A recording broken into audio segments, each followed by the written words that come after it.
The Assembly will hear an address by His Excellency Juan Orlando Hernández Alvarado, President of the Republic of Honduras. I request protocol to escort His Excellency.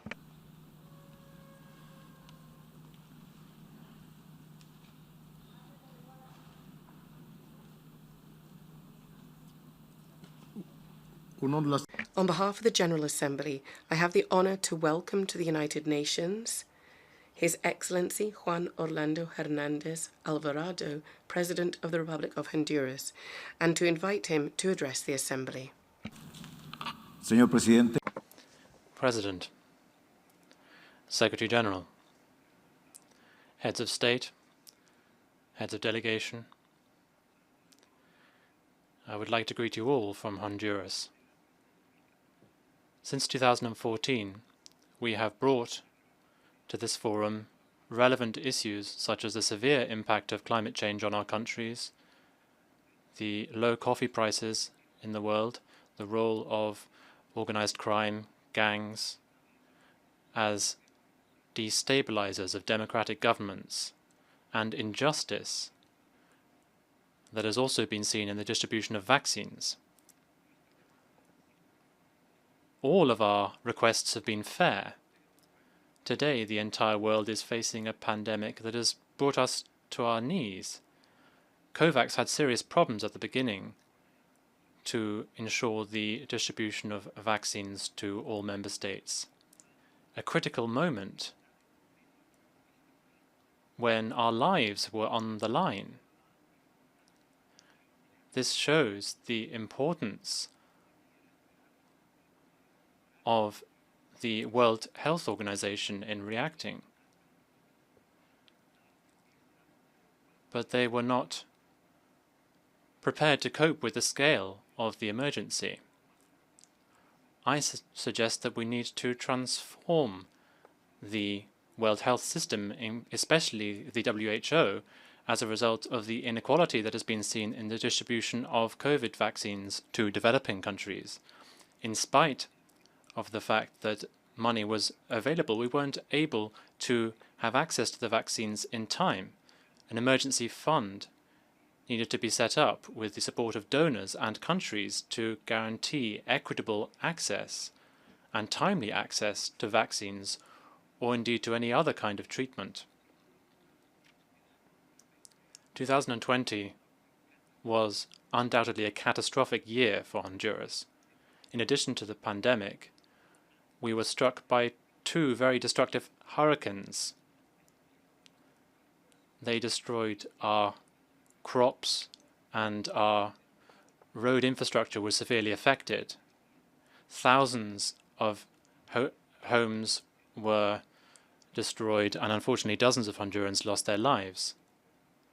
According to ECLAC and the Central Bank of Honduras in their studies, they estimated that there was a loss of $4 billion as a result of these hurricanes, which would not be an insignificant sum for even a rich country, but for us it is equivalent to 30% of our GDP. It left more than 445,000 Hondurans without a job. As we are one of the countries that is most affected by droughts, destructive rains in the entire world, in spite of the fact that we are one of the nations that has contributed to conserving nature the most, 50% of our land is in fact covered by forests. In spite of all of this, however, we are most affected, one of the most affected countries by climate change. We have a plan to grapple with climate change that consists of collecting rainwater fit for human consumption and also by boosting intelligent agriculture and boosting productivity. We are changing the way in which we carry out agriculture, using less land and ensuring that we care for forests. The Green Climate Funds, as you know, are not reaching countries as they should. But what is lacking here is political will. Ladies and gentlemen, it was time to act a while ago, and we still don't understand why that didn't happen.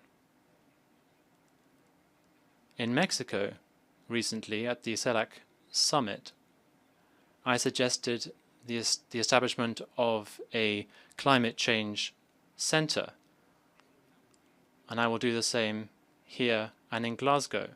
We need to ensure that countries honor their commitments through the green funds to get rid of bureaucracy and to ensure that we can have mitigation and adaptation and also address the emergency of countries that are affected annually by this phenomenon.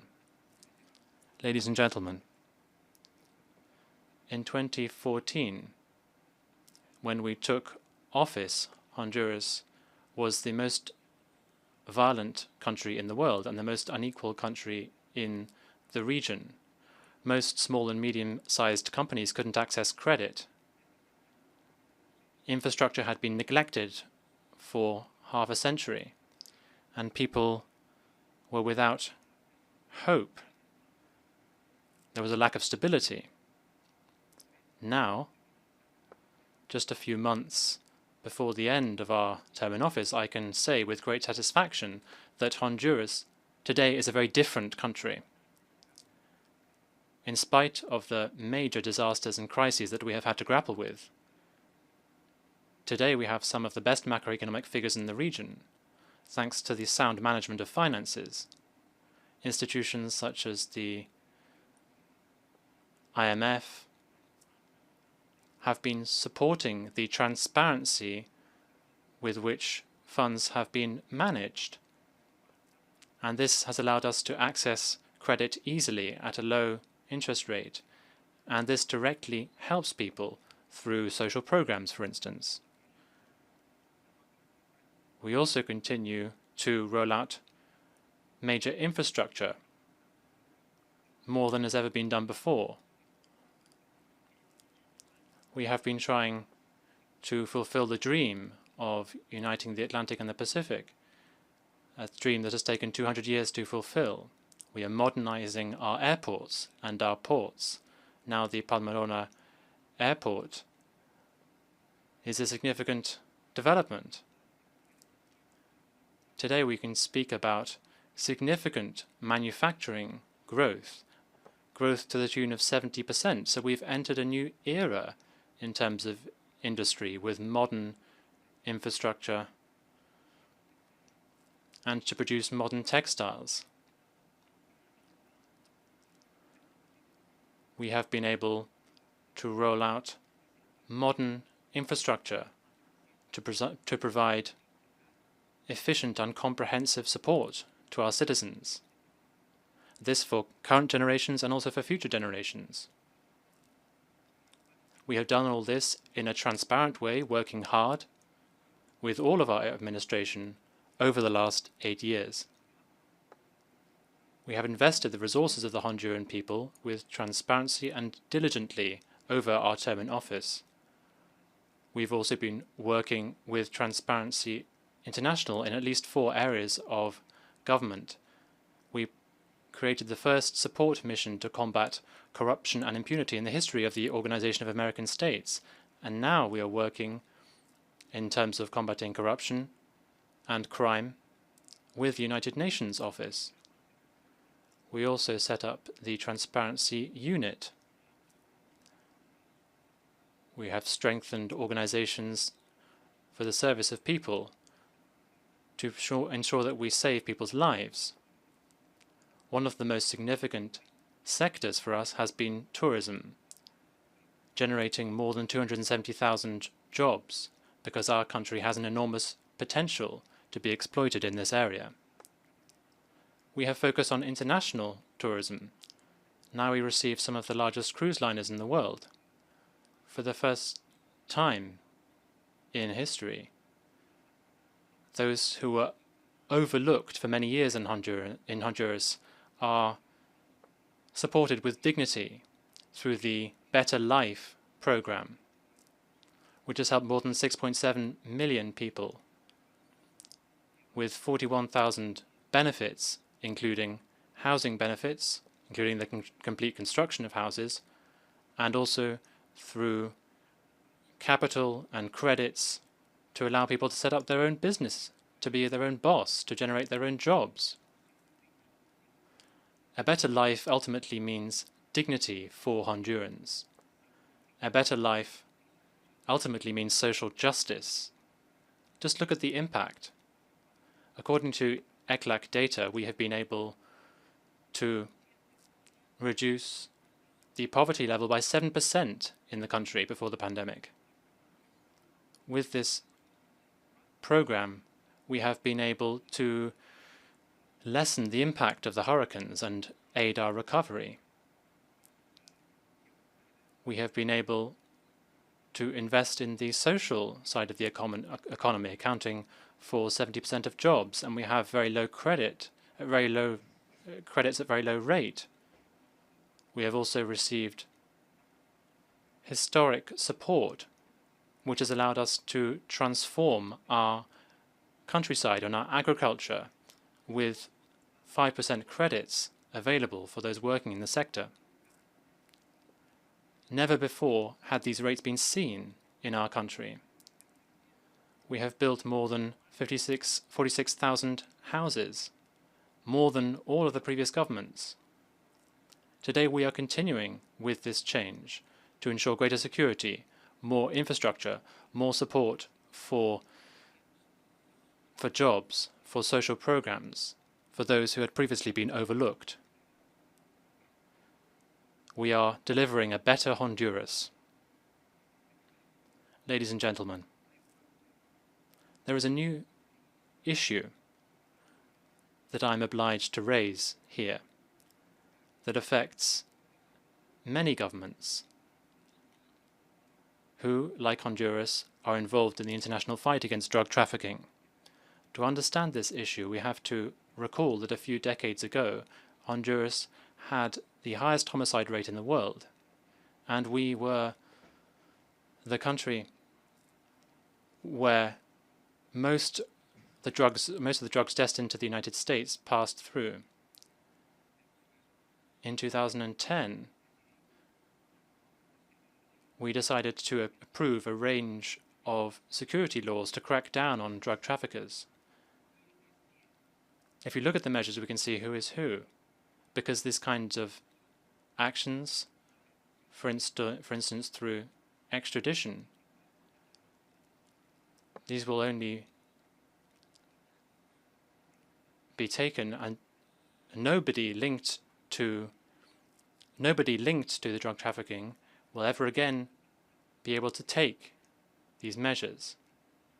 We have taken extraordinary measures which have been recognized by the United Nations Office on Drugs and Crime and by our allies in the world. According to official statistics from the United States government, which are reported by the Department of State, since I came to the presidency, Honduras has been able to reduce drug transit through its territory by 96%, which is an almost unprecedented achievement. Here you can see the map and the difference between 2010 and the more recent time. My government, through the extradition of 44 drug traffickers in the custody of the United States, we have been able to dismantle the major cartels. This is a deep transformation.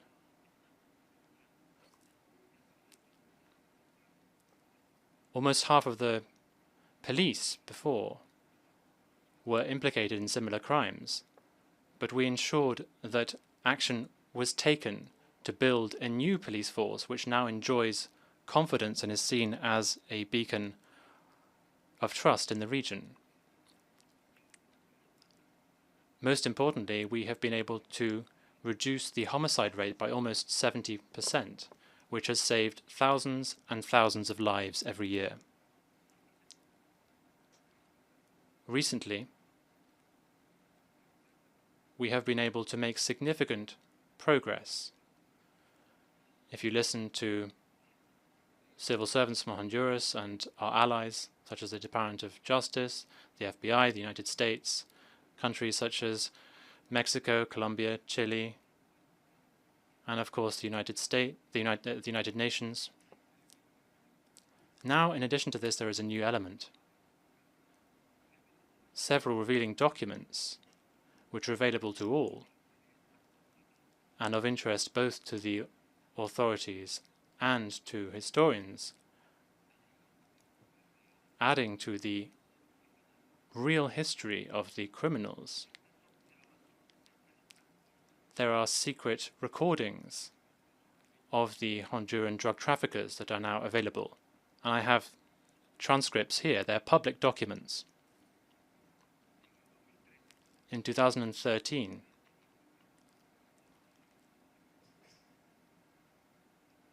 there was a secret meeting of various drug traffickers, and it's interesting to read the transcript of the conversations. These are transcripts which are publicly available and are now being used in judicial proceedings.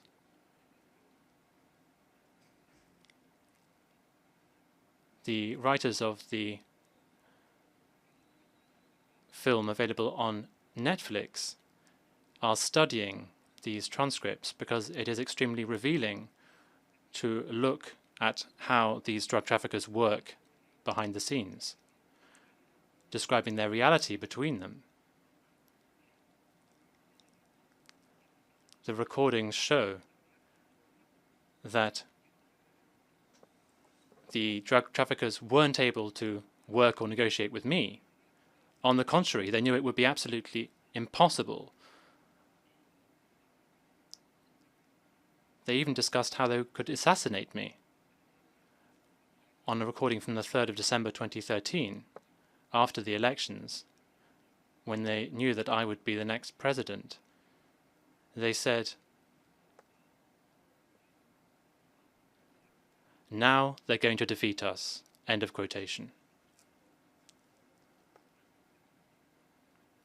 They used a different, more vulgar word than I've quoted here, but ultimately that was the meaning of what they were saying. They knew that with me as president they would not be able to survive. And they were right. Although my government was informed about these issues, after I took office, those involved in the recordings ended up in prison. Later on, in September 2014, the FBI and the ambassador of the United States in my country informed my government and me personally of the plans of serial killers and their Honduran sponsors to assassinate me.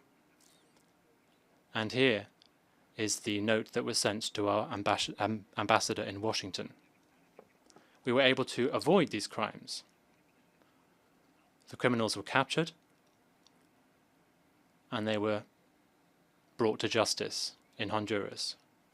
What the audio recording shows is that they had no kind of hope or protection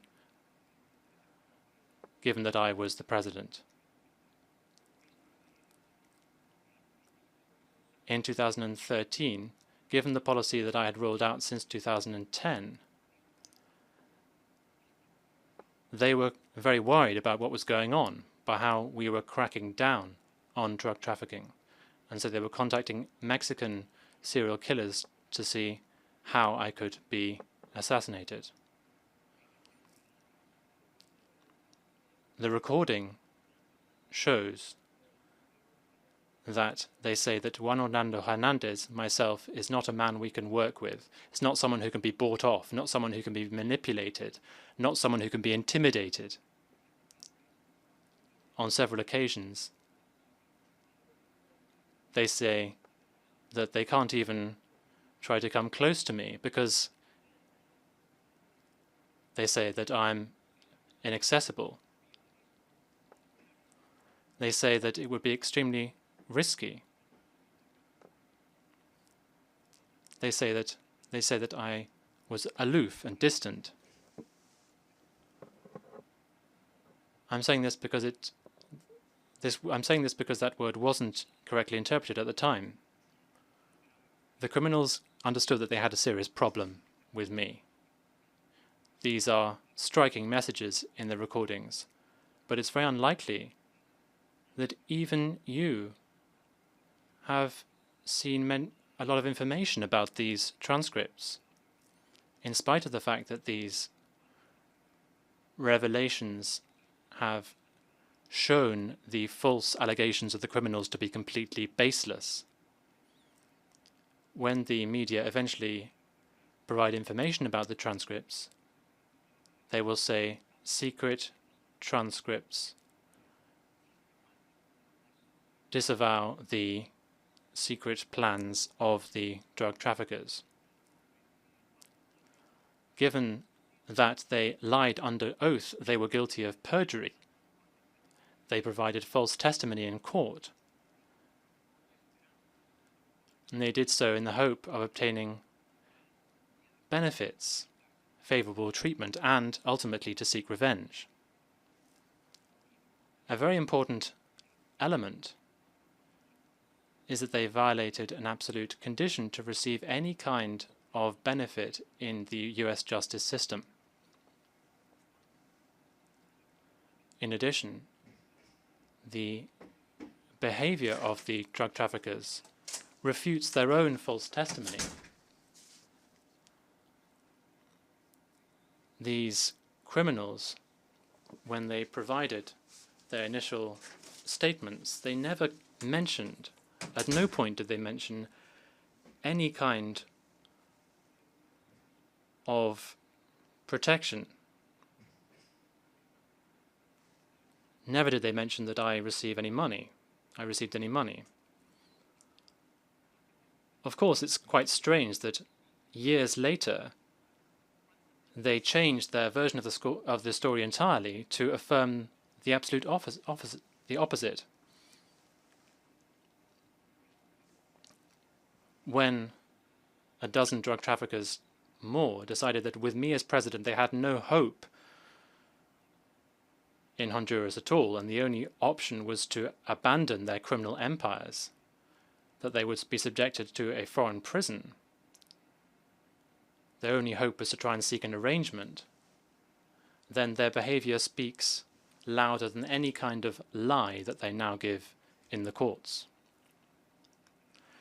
The reason that I am raising this issue, and I believe it is relevant for many member states of the UN, and the reason why I think that the international media will eventually get round to providing information about it, is because there is an important issue that must be addressed, and is much bigger than Honduras or any other country.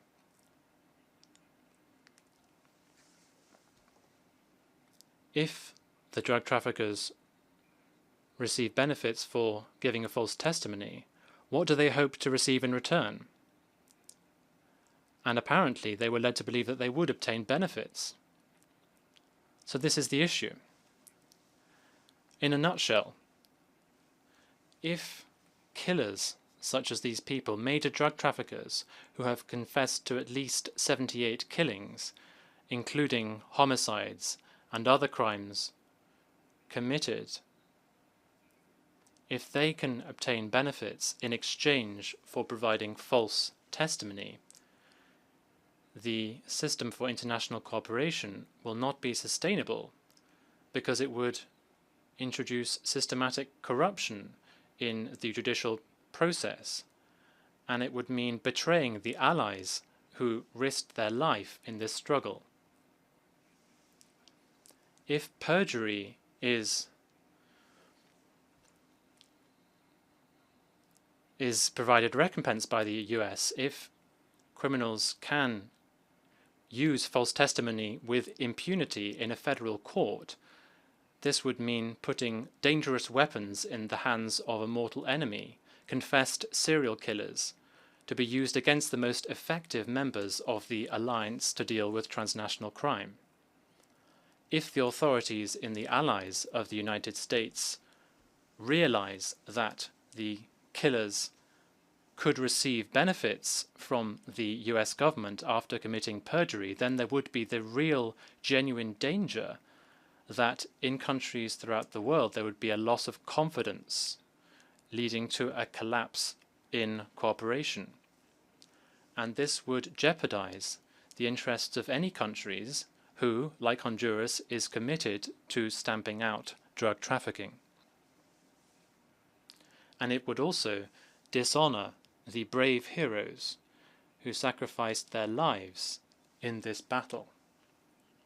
The thousands of innocent people who lost their lives, and all of the governments and institutions who put their faith in a crucial international alliance.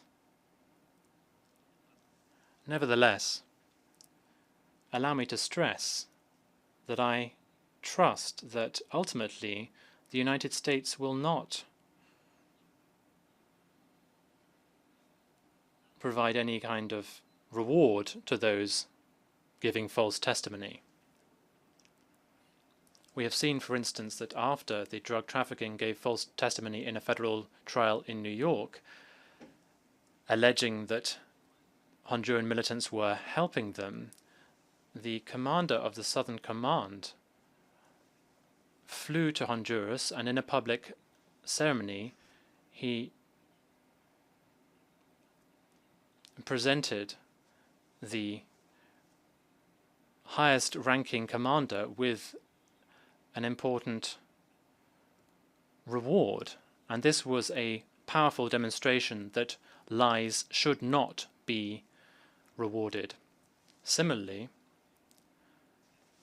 after other false testimony in New York, the highest leadership of the La DEA group invited me and my drug trafficking team to meet with them in Washington, where there was a strong public statement given that the president of Honduras are trustworthy partners and effective partners in the fight against drug trafficking. When we began our struggle, we had effective relations with the Obama-Biden administration and subsequently with the next administration. Working with then Vice President Biden, we saw how committed he was to this struggle. And this was also reflected in the Alliance for the Northern Triangle. Today I can say to you that my government will always, as always, continue its effective international cooperation until my last day as president in January 2022. We are leaving succeeding generations a safer Honduras with hope and a future. Finally, I would like to express optimism that the achievements that have transformed my country will provide more and better opportunities for our people. And I am certain that the next governments will be able to do likewise, or even better. And this will be of benefit for us, for our generation, and for the forthcoming generations too. Warm greetings to you all from the Honduran people. Thank you very much.